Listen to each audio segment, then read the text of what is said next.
Ahora yo voy a ser Gaby Riveros.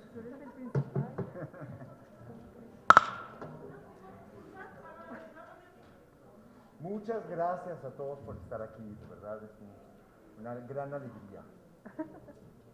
¿Qué tal? Muy buenas tardes, bienvenidos todos a la presentación de El expediente Ana Akhmatova, la novela más reciente de Alberto Ruiz Sánchez, a quien le agradecemos que sea el evento de apertura para Alfaguara, para su casa editorial, para Penguin Random House.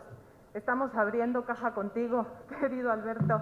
Bienvenido a tu feria. Gracias a todos por estar presentes en este evento. Gracias a Gaby Riveros, nuestra escritora también en casa, bajo el sello Lumen, su novela Destierros.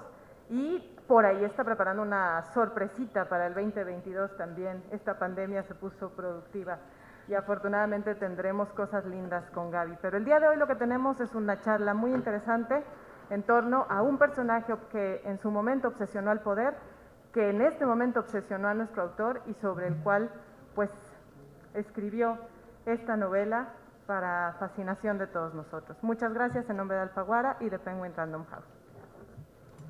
Gaby, te dejo la palabra.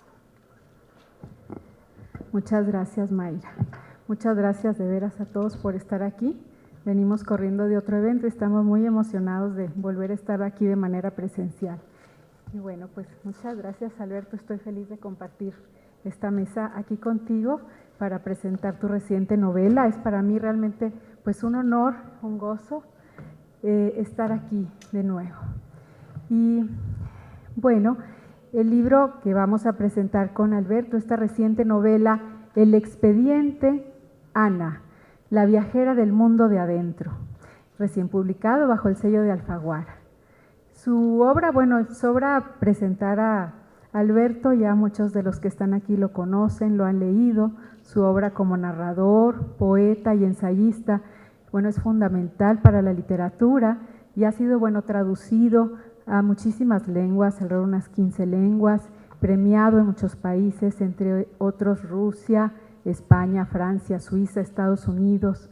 Bueno, Alberto, pues como ya saben, también es editor y desde hace más de 30 años codirige con Margarita de Orellana el proyecto cultural y la editorial independiente Artes de México. Reconocida, bueno, internacionalmente con una centenar o más de premios. Bueno, quienes hoy lo acompañamos, muchos ya lo conocen, sabemos de su inteligencia, su lucidez, su entusiasmo que lo caracteriza, su sensibilidad, siempre generoso, y lo conocemos como un entrañable conversador, un gran contador de historias, encantador de las escuchas de estas salas que venimos siempre a escucharte, Alberto. Y bueno, pues es también uno de los autores consentidos año tras año en esta FIL Guadalajara. Y bueno, pues principalmente creo que algo muy característico de Alberto es que sus lectores siempre te queremos mucho, Alberto. Sí, no nomás tu obra, sino tu persona. Y bueno, todas las novelas de Alberto pues dan como para hacer una tesis, ¿no? Admiten muchísimas lecturas y son de una maestría pues súper exquisita. Entonces le decía a Alberto que hice como notas alrededor de 3 temáticas y más bien voy a ir yo hablando un poco sobre mis apuntes, que tengo unas notas, y luego, bueno, pues te estaré más bien haciendo preguntas porque estamos aquí pues para escucharte. Estos 3 puntos sobre los que voy a ir transitando, Alberto, en primer lugar pienso en los hilos que se tienden entre esta novela y Los sueños de la serpiente. No sé si algunos de los que están aquí, estoy segura que muchos ya leyeron esa extraordinaria novela súper premiada. Otro de los aspectos es la denuncia del patriarcado como un sistema que permea todos los ámbitos, que está aquí presente. Y en tercer lugar, estos territorios fronterizos o intermedios de los que Alberto, a partir de los cuales siempre construye su obra. Entonces, bueno, en relación a Los sueños de la serpiente, bueno, desde un inicio me di cuenta que esta novela se desarrolla también en este contexto. En ambas novelas se abordan las ilusiones, las pesadillas del siglo XX que se convirtieron en la justificación de hacer el mal en nombre de transformar el mundo, las monstruosas consecuencias de las utopías del siglo XX. Y bueno, están estos personajes de la historia como Stalin, Obretia y bueno, muchos personajes también del mundo artístico, de la música, de la literatura, de la ciencia.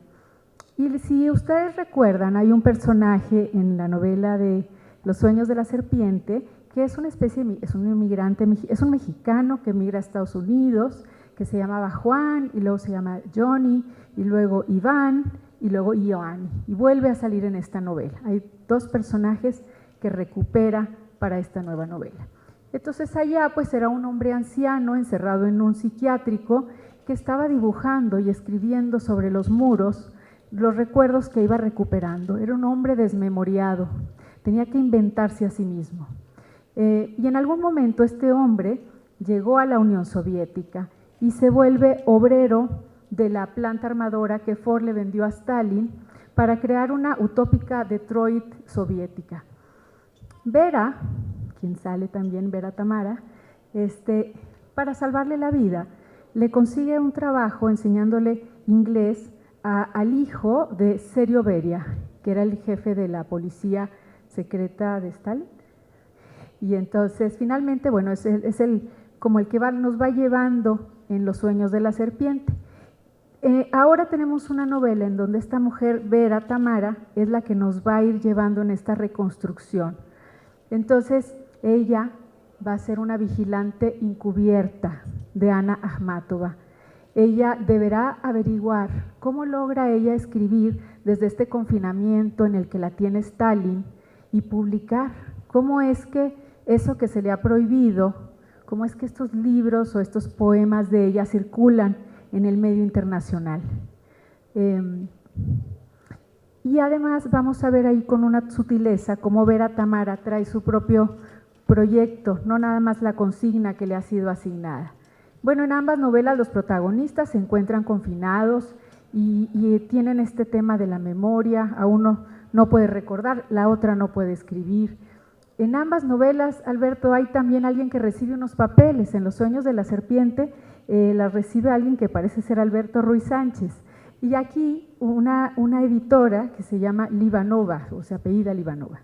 Y ella encuentra con este recurso que aparece ya en Cervantes, del autor transcriptor, en donde Cervantes dice, pues yo la verdad no inventé el Quijote, lo que pasó es que me lo encontré escrito en unas hojas que estaban en unos costales en las afueras de Toledo, ¿no? De uno de estos arcos de entrada.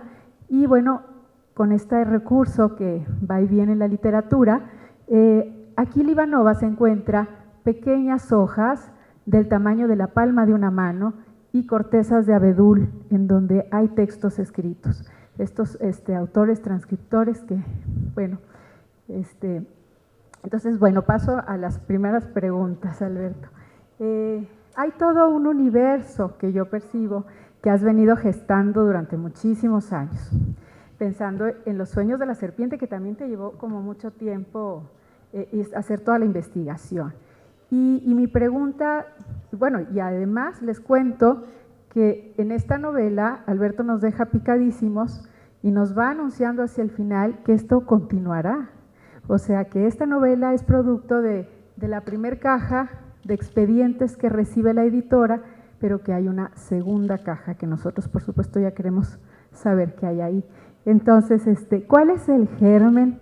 ¿Qué detona esto que a lo mejor puede ser como una trilogía o algo así? Bueno, muchísimas gracias, Gaby. La pregunta va exactamente en el sentido de algo que tengo que decir justamente al hablar del germen. Antes que nada, yo quiero agradecer la presentación de Mayra y tu presencia aquí, Gaby. Y lo que voy a decir parece que no tuviera mucho que ver con la novela, pero van a ver que sí, que en realidad todo tiene que ver con la novela. El germen de todo tiene que ver con la persona que siempre está más presente en todo lo que yo escribo y que no está aquí hoy, que es Maggie. ¿Por qué? Porque ella me enseñó a leer. Ella me enseñó a leer desde, o sea, siendo una feminista de los años 70, me enseñó a leer literatura de mujeres, me enseñó a leer el amor, o sea, y me enseñó otra cosa muy importante, que es la amistad amorosa. Ella y yo fuimos amigos a través de la lectura antes de ser amantes y luego marido y mujer y ahora abuelos. Pero esta enseñanza fundamental pues tiene, bueno, he escrito yo muchísimo sobre eso, ¿no? Pero hay un poema donde, en La luz del colibrí, donde yo le digo, contigo aprendí la luz, ¿sí? El ansia y la alegría de pensar la vida plena. Y tiene que ver con eso. ¿Por qué? Porque yo comencé a leer a Ana Akhmatova desde aquella época y ella me enseñó lo diferente que era lo que ella escribía de todos los otros autores que yo admiraba, empezando por un cineasta que para mí fue el motor de todo, que se llamó Sergei Eisenstein y que está en otra novela que algún día existirá o no. Pero esa es la primera enseñanza, es decir, hay una voz que podríamos llamar femenina, aunque suele como mucho al lugar común, pero que en los 70s no lo era, ¿ves? Y que tenía que ver con una de las primeras complicidades que tuvimos Margarita y yo, porque estábamos haciendo cola, yo porque había reprobado matemáticas, porque escribí, no matemáticas, cálculo diferencial, porque escribí un cuento sobre el profesor, que circuló en las cosas universitarias, y el profesor no me lo perdonó, me mandó a título de suficiencia, entonces yo tenía que esperar. Y ella, porque era mujer, o sea, el argumento ni siquiera era verdad, era cínico. El director de la carrera en la Ibero, el padre Cortina, le dijo, ya hay 30% de mujeres y no podemos aceptar más, y el argumento era peor todavía, porque se casan. O sea, él suponía en su mentalidad que si se casan, pues ya no tienen función profesional, ¿no? Y entonces ella,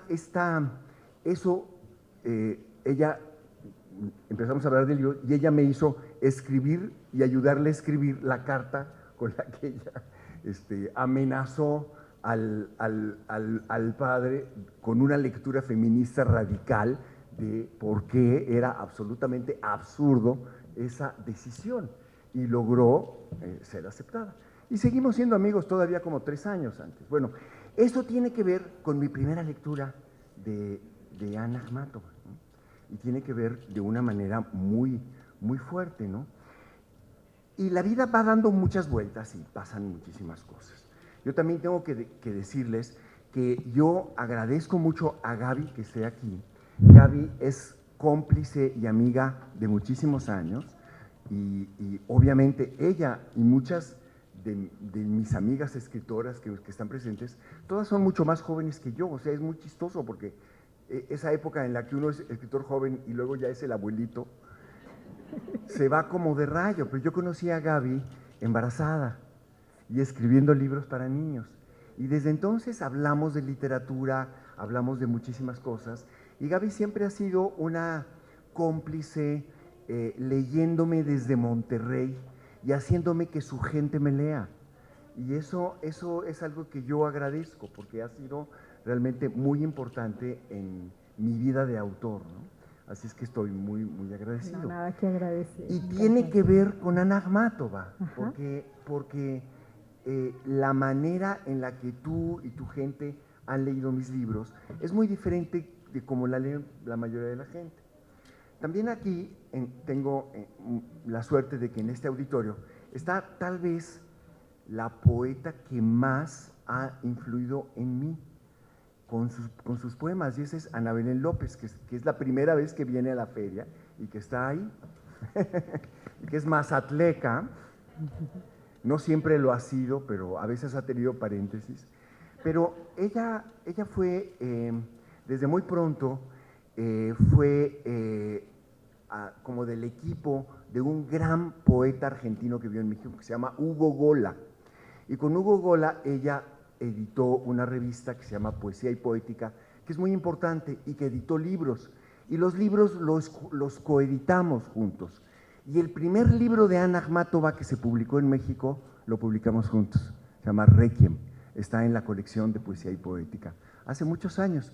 Aparte ella después hizo una tesis sobre el poema extenso en Octavio Paz, con una inteligencia y una vivacidad tal, que me enseñó a entender mucho de que lo que yo hacía, yo ya había publicado Los nombres del aire, era la primera, tenía que ver con un poema extenso y que era la lógica del poema aplicada a una composición narrativa completamente, ¿no? Así es que estoy muy contento de que esté por primera vez en la feria y presenta su libro mañana en la colección El ala del tigre, que es la colección de la UNAM, que es una colección bellísima con 300 ejemplares que ya deben quedar como 50, apúrense mañana en el salón.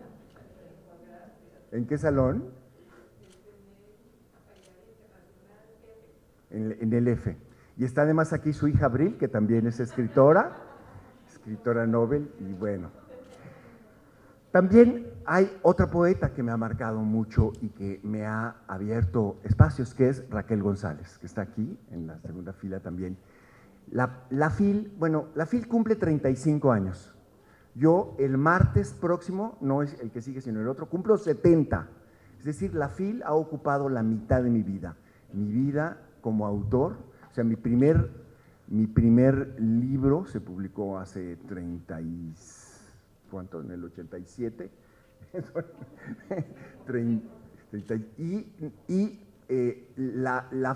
Todos mis libros han estado acompañados por la FIL y por la audiencia de la FIL. Todos mis lectores han crecido a partir de la FIL. Mi vida ha estado ritmada por la FIL.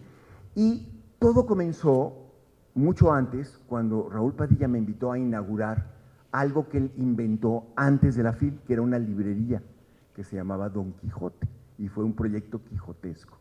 Y ahí comenzó todo. Pero después, al llegar a la FIL, una de las primeras actividades que yo tuve fue algo que me encantó y me enseñó muchísimo, que es el placer enorme de escuchar y contar historias. Y fue Raquel, la que organizaba FIL Niños en aquella época, la que me abrió esas puertas. Después ella fundó no solamente clubes de libros, sino la Asociación de Clubes de Libros, que es ejemplar en el país y que llegó a tener 20 clubes de libros asociados y que me metió siempre en el corazón. Yo tengo una novia que tiene 90 años, ¿verdad? Que se me sienta en las piernas y me dice, a mí me importa tu esposa, todo, yo soy tu novia. Ella me abrió también a un público de mujeres de Guadalajara, lectoras, que son 20 veces 20, y que también han sido detonador de mis lecturas. Y todo eso tiene que ver con Ana Akhmatova. Y ahora, en esta feria, y en la entrevista que me hicieron en la W, hace ratito yo lo decía, a veces la gente no se da cuenta de las cosas importantes que suceden en la feria, pues porque pasan como si fueran cualquier cosa. Pero ahora que es más difícil venir, que es más difícil que las editoriales traigamos autores, hay un grupo de mujeres autoras al cual pertenece Gaby, y venimos de la presentación, que se llaman a sí mismas las hijas de la pandemia. Y han rentado ellas los espacios, ¿cuántas son? 17. 17 mujeres, todas autoras, todas brillantes, inteligentes y bravas, de diferentes editoriales, y todas dijeron, ¿qué tenemos en común? Voz.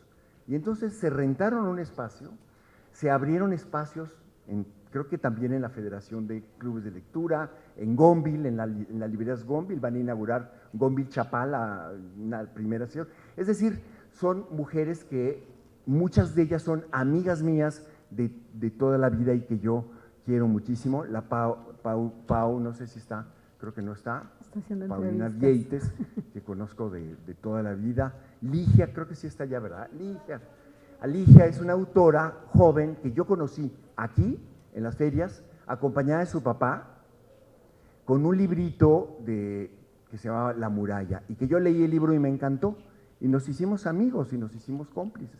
Y ahora ella es líder de muchísimos movimientos, además es rockera, y eso, aunque no lo crean, también tiene que ver con Ana Akhmatova. Y entonces, ¿qué hay en el germen de la lectura de Ana Akhmatova? Pues hay mi ignorancia como hombre que quiere saber más de las mujeres y que se ha pasado la vida tratando de escucharlas. Y mis libros han servido para eso, para escucharlas a ustedes, a tantas autoras y amigas inteligentes, que hacen que cuando yo lea a Ana Akhmatova tengo una lectura muy diferente a la que yo veo que tienen otros, sobre todo otros hombres y otros autores que hablan de ella, y que me enseñan la enorme diferencia entre ella y el poeta más famoso de su tiempo, que era su marido en esa época, que era Nikolai Gumilyov. Y luego hay otra cosa que también es una, digamos, una constante en mis preocupaciones, digamos, de escritor e intelectuales, que es la relación con el poder. O sea, yo comencé a escribir en un momento y a trabajar en la Cineteca Nacional de México. Mi primer trabajo fue un placer, fue hacer la lista de las 1000 películas que debe haber en una cineteca, aparte de las películas mexicanas. Y se compraron, se consiguieron, existió la Cineteca, y fue un momento en el cual se nacionalizó todo el cine mexicano. Nadie podía hacer películas si no era con el Estado, nadie podía producir películas, nadie podía exhibir películas. Tiene una especie de ensayo de la abominación que desean ahora aquí algunos de nuestros gobernantes. Y eso creaba en mí como estudiante una especie de lectura de lo que yo estaba amando en el momento, que era este cineasta vanguardista que se llamaba Sergei Eisenstein, y que yo adoraba por su método vanguardista de construcción, que se llamaba montaje de atracciones, y que poco a poco yo me vi dando cuenta que era un propagandista. Y viendo a todos los de su generación, yo me di cuenta de que los artistas creen que a los gobernantes les gusta lo que ellos hacen, pero solo les gustan hasta el momento en que no tienen autonomía. Si tienen un poco de autonomía y de pensamiento, cuello, como decía el Chinito. Y le pasó a todos los artistas. Y otra cosa muy importante es que en el momento en que Eisenstein comienza a escribir, Ana Akhmatova y su generación ya eran famosos. Y como todos los jóvenes de su tiempo, estaban en contra del zarismo, estaban en contra del régimen de injusticias anteriores. Pero al adoptar y simpatizar con la revolución, no resulta lo que ellos querían, y muchos, incluso los más radicales, como Malevich, que decía que ya no debía haber arte figurativo, que todo tenía que ser formalmente osado, le va como en feria. Es decir, el estereotipo cree que los autoritarismos reprimen a los que piensan diferente. Los autoritarismos reprimen más que nada a los que simpatizan con ellos, porque nunca son 100%, sobre todo si son artistas, nunca son 100% incondicionales. Un artista cree que puede hacer arte revolucionario y el político lo que quiere es propaganda, sumisión, silencio, ¿no? Silencio fuera de su… y adoración, por supuesto, ¿no? Y entonces, ¿qué pasaba con Ana Akhmatova? Yo he escrito mucho sobre artistas y el poder. Mi libro, tú lo conoces, Con la literatura en el cuerpo, tiene que ver con esto, aparte del libro anterior que mencionaste. Y entonces, en el libro de Los sueños de la serpiente, yo no puse artistas, intencionalmente, para crear este ámbito en el cual la banalidad del mal, es decir, que no hay buenos y malos en el mundo, sino que todo mundo puede ser malo si en un momento dado decide no pensar, decide obedecer órdenes o seguir el compromiso político, obedecer a un partido. ¿Cuántas amigas nuestras, Ligia, hemos visto, feministas radicales, que ahora son diputadas de Morena y le echan porras a los abusadores, ¿no? Y nos parte el corazón, porque en determinado momento, por sobrevivir, rechazan pensar y unirse a el coro, ¿no? Y entonces, el personaje de Vera Tamara, que tú muy bien perfilaste y rescataste, es una mujer que después de lo que hace en la novela anterior, por amor o por deseo, es capaz de un acto de esto que ahora llamarían sororidad, que es solidarizarse con Ana Akhmatova, a pesar de que su trabajo es vigilarla y hacer reportes y finalmente hacerle daño.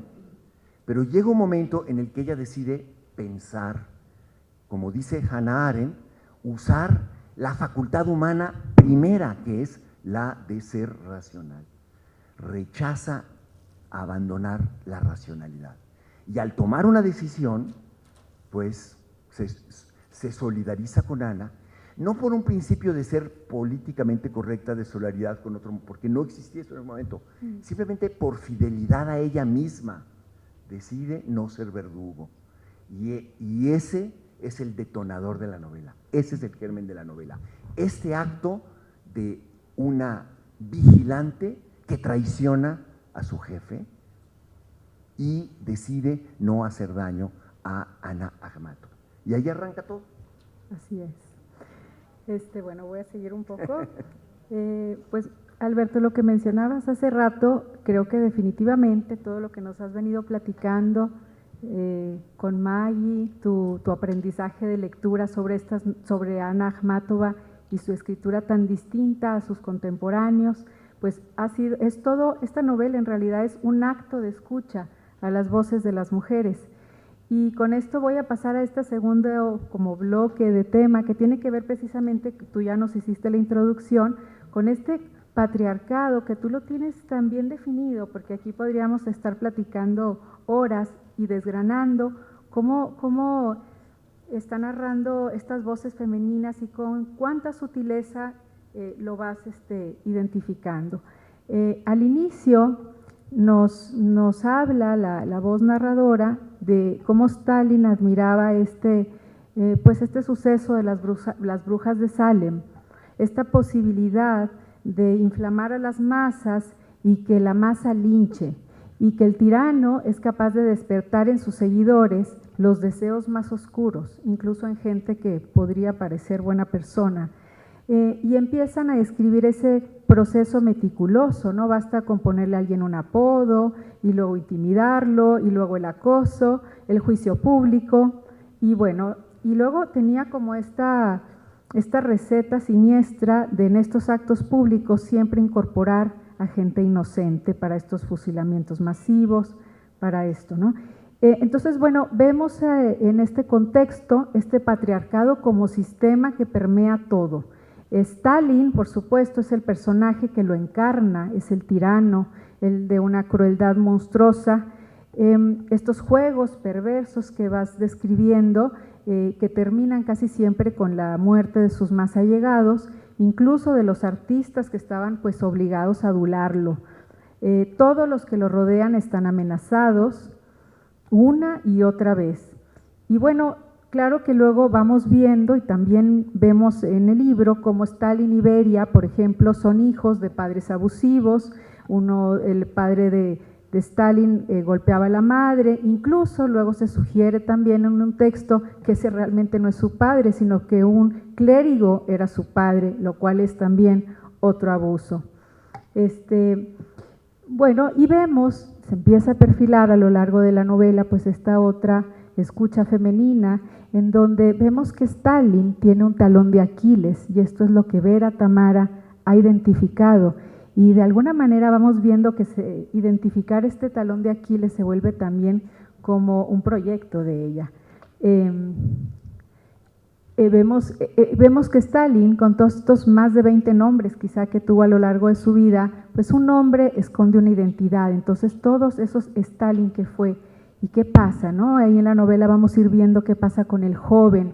Resulta que fue seminarista, que tenía una voz prodigiosa, que venían de otros pueblos a escucharlo con sus cantos gregorianos, y pues nosotros nunca pensamos en un Stalin así. Y bueno, también sabemos que en algún momento Stalin se topa con la poesía de Ana Akhmatova, de esta poesía de un libro titulado La tarde. Y bueno, hay algo. Los tiranos siempre quieren apoderarse de la voz de los artistas o de las voces que están ahí. Bueno, y al final creo que Stalin se va exhibiendo ahí este tirano que por instantes quizás se quita la careta, la coraza del patriarcado y nos deja ver a un joven herido, quizá. Hay una lógica patriarcal en general, por ejemplo, el esposo, ¿verdad?, que es así como dioso, por eso hice cara ahorita que lo mencionaste, a Nikolai Gumilyov, este hombre que le fascina estar yendo a estos viajes a África y todo el poder colonial, la cacería, el arte al servicio del populismo, o sea, él representa todo esto. Y además es un tipo que hostiga a Ana todo el tiempo, se intenta suicidar 3 veces para que ella se case con él, un tipo celoso, hace como todo este tipo de estrategias de control sobre ella, incluso hace un duelo muy teatral en donde se supone que se va a quitar la vida, pero pues todo era muy teatral, ¿no? Y además trata la poesía de ella como un arte menor y luego pasa de tratarla así a tratarla como algo a quien la adula y bueno, pues también. Incluso los soldados que van con él a la guerra, pues decían que se trataba de un macho bravucón. Y bueno, también tenemos a Ivanov, que pretende a Ana, que también es el mismo esquema, ¿no? También ahí hay una denuncia, es un hombre que le lleva como 25 años, que está casado con su hijastra, y bueno, vamos viendo cómo a Ana Akhmatova le quedan estas posibilidades a lo largo de los siglos, ser madre, virgen, puta o una bruja divina. Y bueno, Ana lo que hace es que reta el ingenio de los dispensadores de la muerte. En la presentación que tuviste hace unos días por Gandhi, que te vimos por las redes, mencionas, Alberto, que hace poco, bueno, hace los últimos años se han venido abriendo los archivos y que has encontrado a mujeres, y cito las palabras de Alberto, dice que nunca dejaron de razonar y de tener conciencia, remordimientos y breves rebeldías ante lo que hacían, como Vera o como Ana, ¿verdad?, que logran pues estas transgresiones. Y bueno, pues Ana Akhmatova incluso desafía la ley del padre. Una de sus primeras batallas precisamente pues es contra su papá, se quita los 2 nombres paternos que eran Andreina Gorenko y se queda con Akhmatova, que es el apellido de su abuela. Y bueno, pues también su padre abandona a su madre, vamos viendo estos patrones que se repiten. Algo muy interesante, Alberto, es Ana Akhmatova con la diosa Tanit, en donde las mujeres empiezan a presagiar algo que va a suceder, pero tienen la maldición de que no se les cree. Bueno, y luego algo muy que pones ahí, la baronesa querubina de Gabriel, que es todo un personajazo, ¿verdad? ¿Verdad? Sí, que en realidad, bueno, los engaña a todos los de la revista. Y bueno, por último, yo también quisiera poner como un contrapeso al patriarcado el personajazo de Modigliani que tú perfilas y que es como una novela dentro de la novela, una novela de amor, toda esta temporada en donde se vuelven amantes Ana Akhmatova y Modigliani. Y porque Modigliani precisamente representa el perfil de un varón como del siglo XXI, mucho más abierto. Incluso, bueno, toda esta historia sucede en París, es la iniciación al arte, es la otra ciudad, el erotismo, la luz del proceso creativo, y bueno, pues juntos viven este paraíso del que no solo serán expulsados con los años, sino que serán ambos arrojados al infierno. Y bueno, yo creo que esta relación es el génesis, ahí se empieza a fraguar el génesis de la poética de Ana. No es un amor romántico, es la extensión, yo creo, de una poética en la que la mujer creadora se puede desenvolver con libertad. Y me gusta mucho cuando hablas de la escultura, como va a la poesía, como el pintor a la narrativa, eso me encantó. Y bueno, pues es el colmo, ¿no? Porque estos sistemas patriarcales están perpetrados también por las mujeres. Por ejemplo, Ana se ve el embarazo, tiene un bebé y luego su suegra se lo quita porque dice que una mujer artista y así de flaca va a ser pésima madre. Entonces, bueno, le quitan a su hijo, ¿no? Entonces, bueno, platícanos, bueno, ya hablaste hace rato un poco del patriarcado y cuéntanos un poco de Modigliani, ¿por qué eliges hacer esta novela dentro de la novela, todo esto? Sí, bueno, tienes mucha razón que hay un marco, digamos, un marco de creciente oscuridad para ella, digamos, es como te diré, no es la situación que es permanentemente oscura, pero es la amenaza de oscuridad permanente. Es decir, ella vive y de pronto pues salen esas sombras a oscurecer lo que ella quiere ser. Y sin embargo, ella obstinadamente hace lo que quiere. Es decir, define su libertad como no acatar algo que en su época y en su sociedad era muy importante, que era la figura del padre. O sea, el padre, como muy bien dijiste, se quita el Andreyevna. En ruso, el segundo nombre de las personas es hijo de. Entonces, Andreyevna quiere decir, Ana Andreyevna quiere decir Ana, hija de Andrei, Andreyevna, ¿no? Y entonces Ana Andreyevna y Gorenko. Entonces se quita el nombre, soy hija de Andrei, y se quita el apellido de la familia. Hay un tono de gris, y es porque el padre, además de ser un mandón, tenía tanto miedo de perder el prestigio de su familia. Pues porque él había tenido un amigo en la juventud que resultó ser un anarquista y que preparó una de las bombas con las que mataron al zar Alexander, que fue uno de los grandes asesinatos de la dinastía Romanov, y en su honor se hizo esta iglesia que tiene el mismo estilo de la de San Basilio en Moscú, pero está en San Petersburgo, al lado del río. Esta arquitectura un poco como de pastel, de fantasía, ¿no?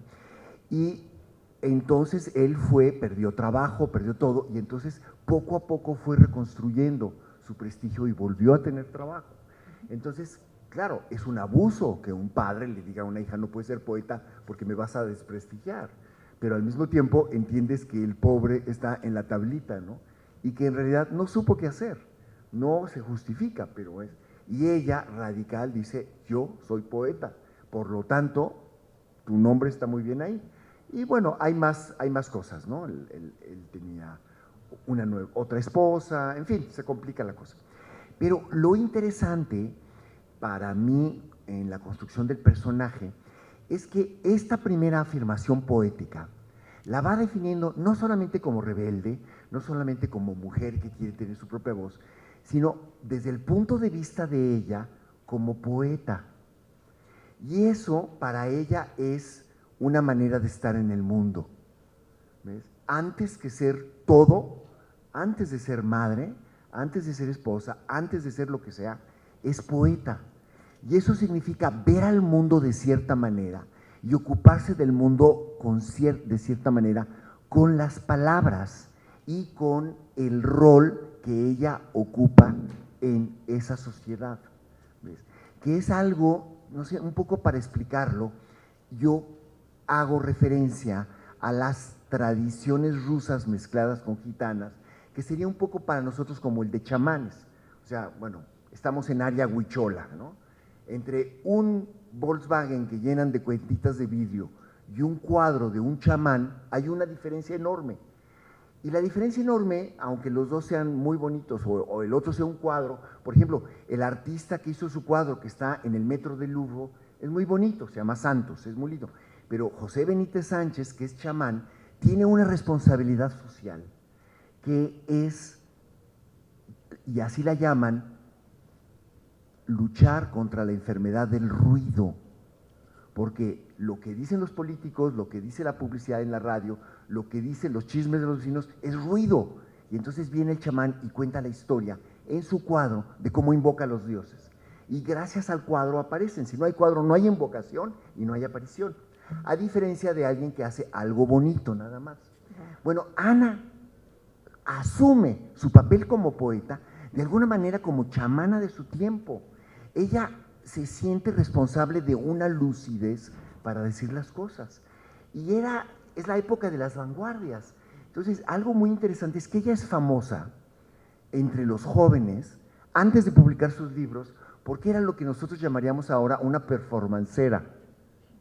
Es decir, ella leía en los cabarets y leía de una manera que impactaba a todos y tenía una belleza, a mí me parece bellísima, pero ya bueno, incluso ese tema de la belleza que los otros consideran no belleza, etcétera, es un tema también que tiene que ver con patriarcado, con estereotipos y todo. Pero esta mujer que tiene esta presencia que ustedes ven en la portada, era considerada como fea, era considerada como ni bella ni guapa, ¿no? Y ella se impone y impone su presencia, no por ser famosa, no por divulgar su obra, sino porque ella cree que lo que ella está haciendo como poeta tiene una responsabilidad en el entorno en el que ella lo está haciendo. Y es una responsabilidad de señalar, decir, de ser fiel a esa respuesta que da Kundera. ¿Por qué existe la poesía después de tanto tiempo? Porque la poesía penetra en dimensiones humanas donde ningún otro discurso puede penetrar, donde el psicoanálisis no entra, donde la política no entra, donde la economía no entra, entra la poesía e ilumina zonas humanas profundas. Y entonces Ana es la gran poeta de esta otra dimensión, ¿no? Entonces para mí el reto era comprender esto, ¿ves? Y esto sucede en una situación de amenaza patriarcal, que es la de todos, ¿no? Pero ella se arma de una fortaleza. O sea, finalmente yo me detengo en 1921, que es todavía antes de que Stalin sea tan poderoso, porque lo que yo quiero es que la novela sea la novela de la búsqueda de esa voz, que le da a ella esta fortaleza espiritual y de naturaleza, que es ser poeta en el mundo, una manera de ser en el mundo. Entonces yo trato de no seguir el lugar común, no porque sea malo, sino porque lo que yo necesito en esta novela es otra cosa, de hacer personajes fieles a una psicología, de cualquier tipo, ¿no? No trato de que no tenga que ver con una tipología, sino donde es más fácil hablar nada más del patriarcado, de la rebeldía, de la relación con el padre, de la relación con la madre, sino sobre todo, más que una psicología, una poética, porque en este caso es pertinente, sí. ¿Ves? En otros casos no. Y entonces la poética es lo que a ella le permite ocupar un lugar en el mundo que es diferente, que le permite atravesar las diversas fases de patriarcado por las que atraviesa, ¿no? Y hay momentos en los que yo trato de ir señalando cómo va esto sucediendo, y una de las cosas que yo descubrí es ella le dice que no se van a casar todo el tiempo, y un día le dice, pues ahora sí. Y entonces están en otra ciudad donde él va a hacer una lectura, y una artista maravillosa que se llama Alexandra Exter, que es una vanguardista casada con un abogado, que tiene digamos, un desahogo económico, entonces ella puede viajar, y todo eso, les ofrece su cuarto, le regala un vestido, que es un vestido de reina de la luna, o reina de Marte, no me acuerdo, pero donde las mujeres tienen 3 pechos,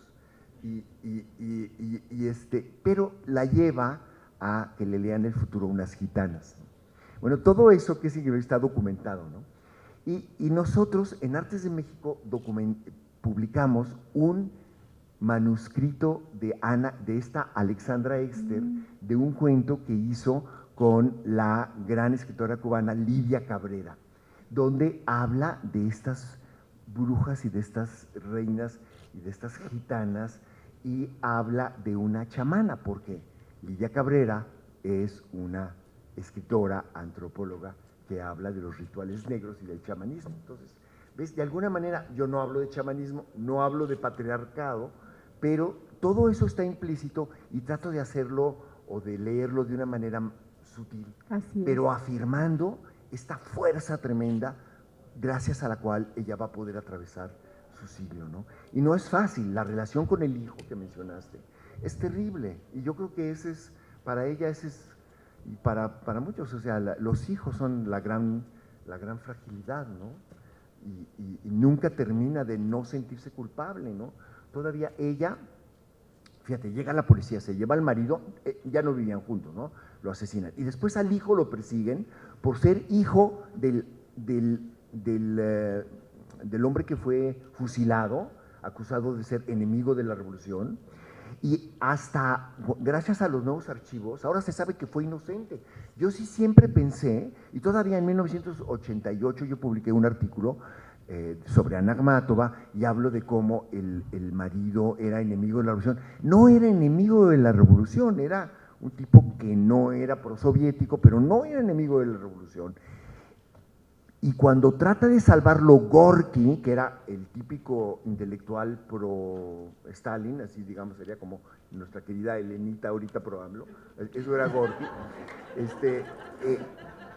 Le escribe Gorky a Lenin, oye, él no es enemigo de la revolución.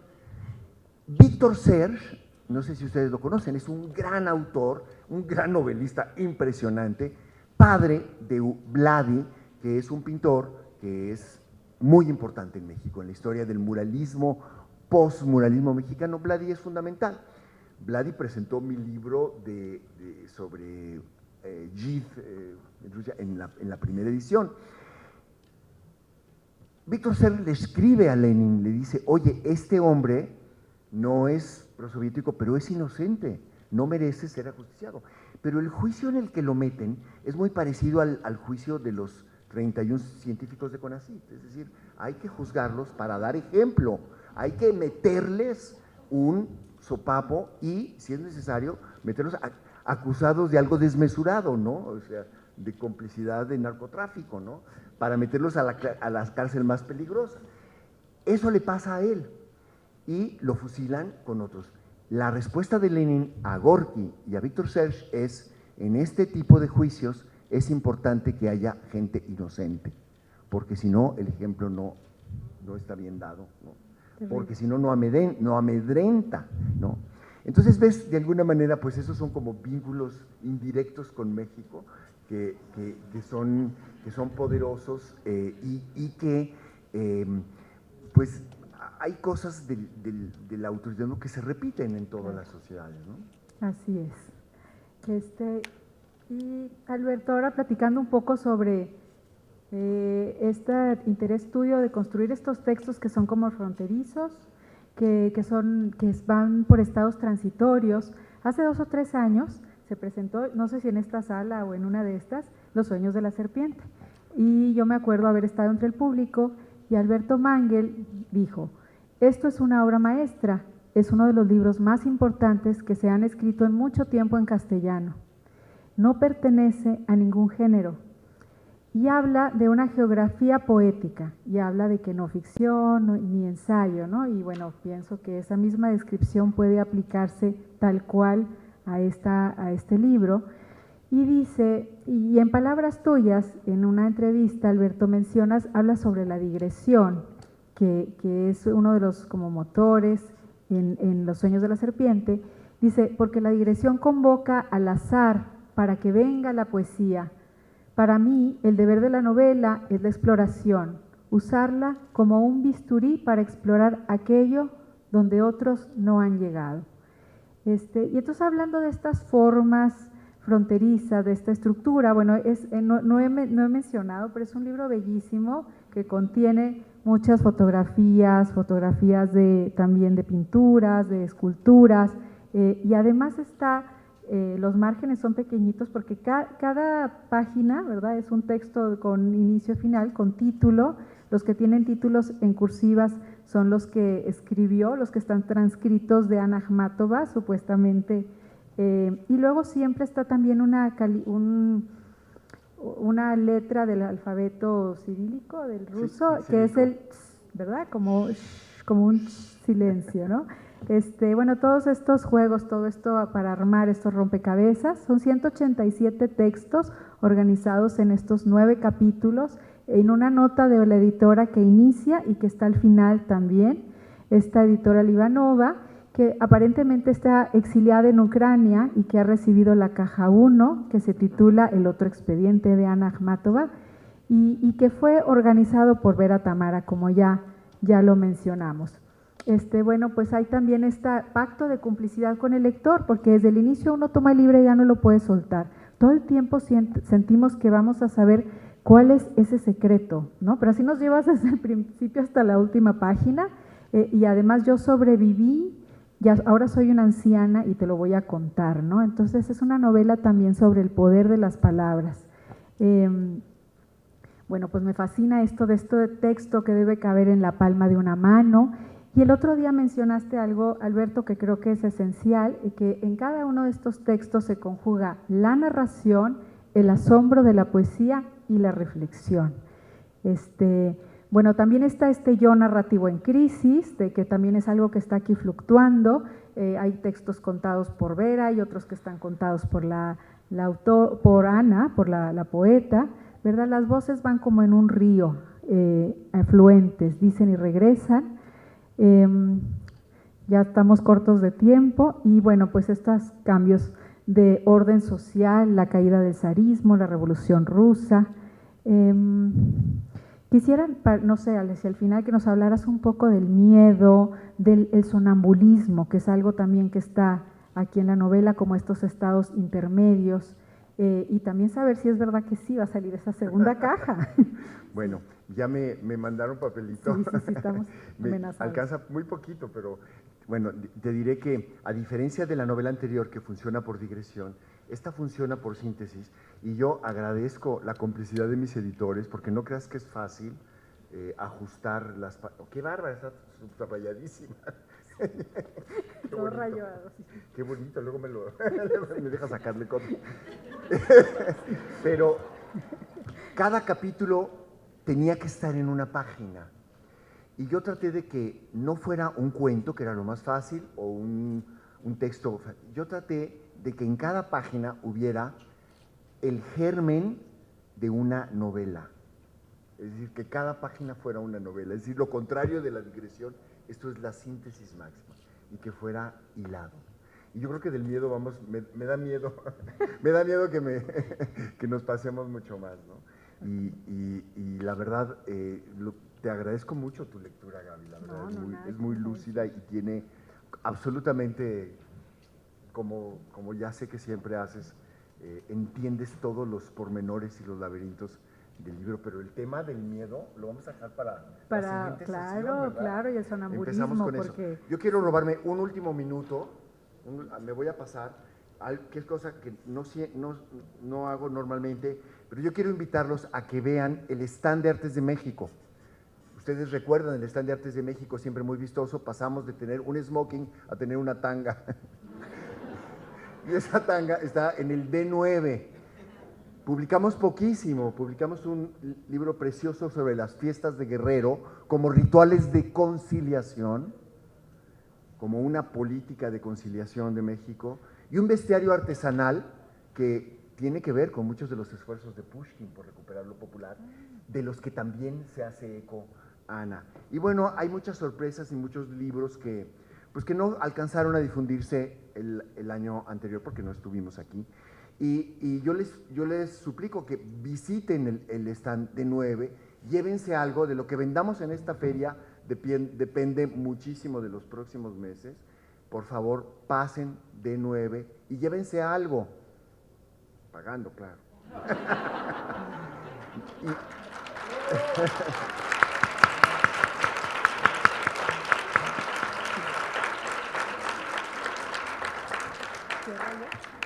Bueno, muchísimas gracias. Tenemos sesión de firmas a las 6 en el salón que se llama Rinconcito del Amor. Se van caminando hasta el final, cuando se acaba el camino, van a la derecha. Sigo con los anuncios yo, si quieres, Alberto. Va a ser en el módulo de firmas, en el área internacional, al lado del salón Enrique González. Ahí va a estar, sí está esquinado, tiene razón Alberto, pero ahorita nos vamos todos en bola para allá, para la firma del expediente Ana Akhmatova. En nombre de Alfaguara de Penguin Random House, muchísimas gracias.